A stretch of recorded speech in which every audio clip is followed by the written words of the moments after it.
നമസ്കാരം. UK വാർത്തകളിലേക്ക് സ്വാഗതം.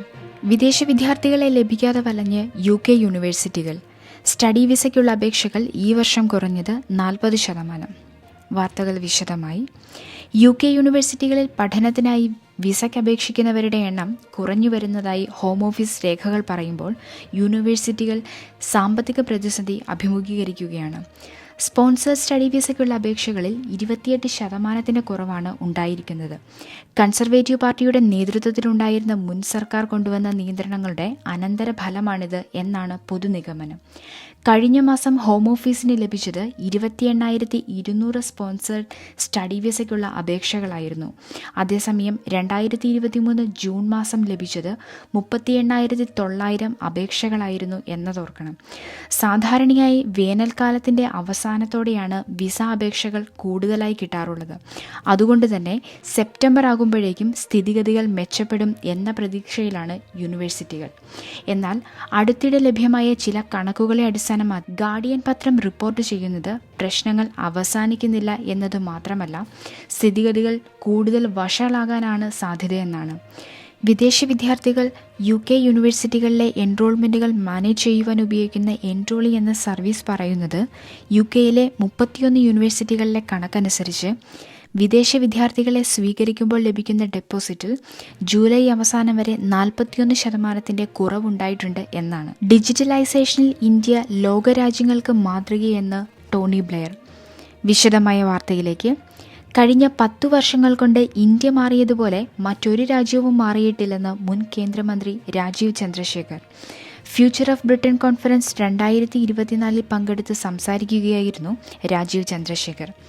ഗവൺമെൻറ്റുകൾക്ക് പുതിയ സാങ്കേതിക വിദ്യകൾ പ്രയോജനപ്പെടുത്തുന്നതിനാവശ്യമായ സാങ്കേതിക അടിസ്ഥാന സൗകര്യങ്ങൾ കെട്ടിപ്പടുക്കുന്നതിൻ്റെ പ്രാധാന്യത്തെക്കുറിച്ച് രാജീവ് ചന്ദ്രശേഖർ ചർച്ചയിൽ ഉന്നയിച്ചു. ലണ്ടനിലെ Tony Blair institute four global change ആതിഥേയത്വം വഹിച്ച ചർച്ചയിലായിരുന്നു രാജീവ് ചന്ദ്രശേഖർ ഇന്ത്യയിലെ ഡിജിറ്റൽ നയങ്ങൾ ജനങ്ങളുടെ ജീവിതത്തിൽ വരുത്തിയ മാറ്റങ്ങളെക്കുറിച്ച് സംസാരിച്ചത്. ഇന്ന് 80% ഇന്ത്യക്കാർക്കും ബാങ്ക് അക്കൗണ്ട് ഉണ്ട്.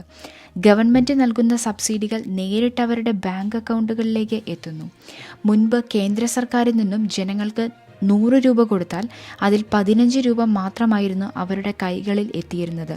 എന്നാൽ ഇന്ന് മുഴുവൻ പണവും നേരിട്ട് അവരുടെ ബാങ്ക് അക്കൗണ്ടുകളിലേക്ക് എത്തിച്ചേരുന്നു. ഭൂരിഭാഗം ജനങ്ങളും ഡിജിറ്റൽ ട്രാൻസാക്ഷനുകളിലേക്ക് മാറിക്കഴിഞ്ഞിരിക്കുന്നു. കഴിഞ്ഞ 10 വർഷ കാലയളവിൽ ഡിജിറ്റൽ രംഗത്ത് ഇന്ത്യ വലിയ മുന്നേറ്റം നടത്തി എന്നും രാജീവ് ചന്ദ്രശേഖർ സൂചിപ്പിച്ചു. 10 വർഷങ്ങൾക്ക് മുമ്പുള്ള ഇന്ത്യയിൽ നിന്ന് വലിയ മാറ്റമാണ് ഇന്ത്യക്ക് ഉണ്ടായിരിക്കുന്നത് എന്ന് മുൻ ബ്രിട്ടീഷ് പ്രധാനമന്ത്രിയായ ടോണി ബ്ലെയർ ചർച്ചയിൽ വ്യക്തമാക്കി.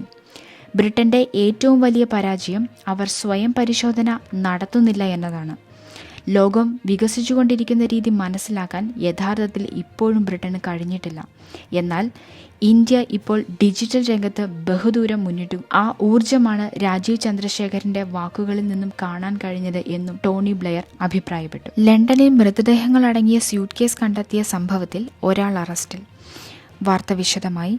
2 പുരുഷന്മാരുടെ മൃതദേഹാവശിഷ്ടങ്ങൾ അടങ്ങിയ സ്യൂട്ട് കേസുകൾ തെക്കുപടിഞ്ഞാറൻ ഇംഗ്ലണ്ടിലെ ബ്രിസ്റ്റോളിലെ ക്ലിഫ്റ്റൺ തൂക്കുപാലത്തിൽ നിന്നും കണ്ടെടുത്തു. സംഭവത്തിൽ ഒരാളെ UK പോലീസ് അറസ്റ്റ് ചെയ്തു. തൂക്കുപാലത്തിൽ ഒരാൾ സംശയാസ്പദമായി പെരുമാറിയതായി പോലീസിന് റിപ്പോർട്ട് ലഭിച്ചിരുന്നു. ഇതേ തുടർന്ന് നടത്തിയ അന്വേഷണത്തിലാണ് സ്യൂട്ട് കേസുകൾ കണ്ടെത്തിയത്. 24 വയസ്സുകാരനായ യുവാവിനെയാണ് സംഭവത്തിൽ UK പോലീസ് കസ്റ്റഡിയിൽ എടുത്തിട്ടുള്ളത്. ചോദ്യം ചെയ്യലിനായി ഇയാളെ ലണ്ടനിലേക്ക് കൊണ്ടുപോകുമെന്നാണ് റിപ്പോർട്ട്. സംഭവവുമായി ബന്ധപ്പെട്ട് മറ്റാരെയും ഇതുവരെ പിടികൂടിയിട്ടില്ലെന്ന് അധികൃതർ അറിയിച്ചു. പ്രതിയെന്ന് സംശയിക്കുന്ന ആൾ UK തലസ്ഥാനത്ത് നിന്ന് ബ്രിസ്റ്റോളിലേക്ക് പോയതായി തെളിവുകൾ ലഭിച്ചതിനെ തുടർന്ന് ലണ്ടൻ ആസ്ഥാനമായുള്ള സേന അന്വേഷണം ഏറ്റെടുക്കുകയായിരുന്നു. മറ്റൊരു പ്രധാന വാർത്തയിലേക്ക്. ആവശ്യത്തിന് ജീവനക്കാരില്ലാതെ NHS. ടെസ്റ്റുകൾക്കായി റെക്കോർഡ് കാത്തിരിപ്പ്. ആവശ്യത്തിന് ജീവനക്കാരില്ലാതെ NHS വലയുന്നത് കാലങ്ങളായുള്ള തലവേദനയാണ്. വെയിറ്റിംഗ് ലിസ്റ്റ് സർവകലാശാല റെക്കോർഡിലാണ്. രോഗികളെ കാത്തിരിപ്പിക്കുന്നതിലേക്ക് പലവിധ സംഭവങ്ങളും സംഭാവന ചെയ്യുന്നുണ്ട്. അതിലൊന്നാണ് ആവശ്യത്തിന് NHS ജീവനക്കാരുടെ അഭാവം.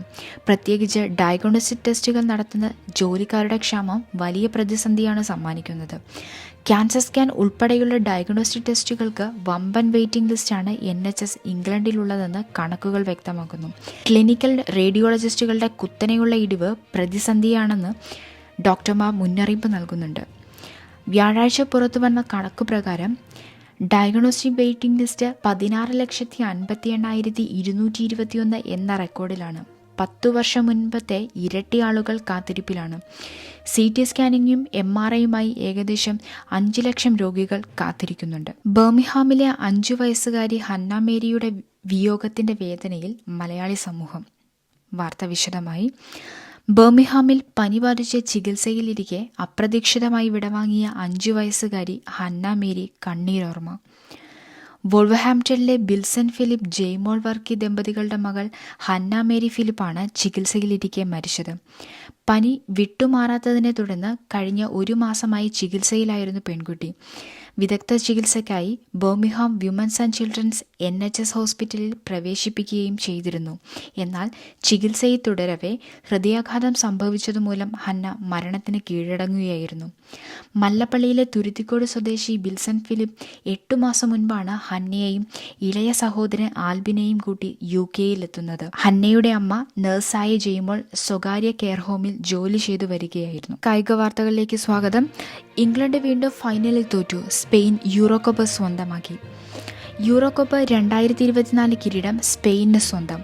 ഇന്ന് നടന്ന ആവേശകരമായ ഫൈനലിൽ സ്പെയിൻ ഇംഗ്ലണ്ടിനെ 1-2 ഗോളിനാണ് തോൽപ്പിച്ചത്. സ്പെയിനിൻ്റെ 4ാം യൂറോ കിരീടമാണിത്.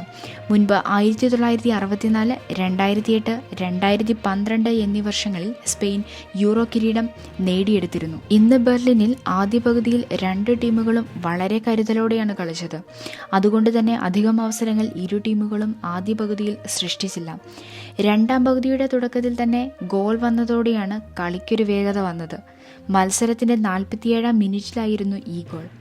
ലെമിനെ യമാൽ നൽകിയ പാസിൽ നിന്ന് നിക്കോ വില്യംസ് പിക്ഫോർഡിനെ കീഴ്പ്പെടുത്തിക്കൊണ്ട് സ്പെയിനിന് ലീഡ് നൽകി. യമാലിൻ്റെ ഈ യൂറോ കപ്പിലെ 4ാം അസിസ്റ്റായിരുന്നു ഇത്.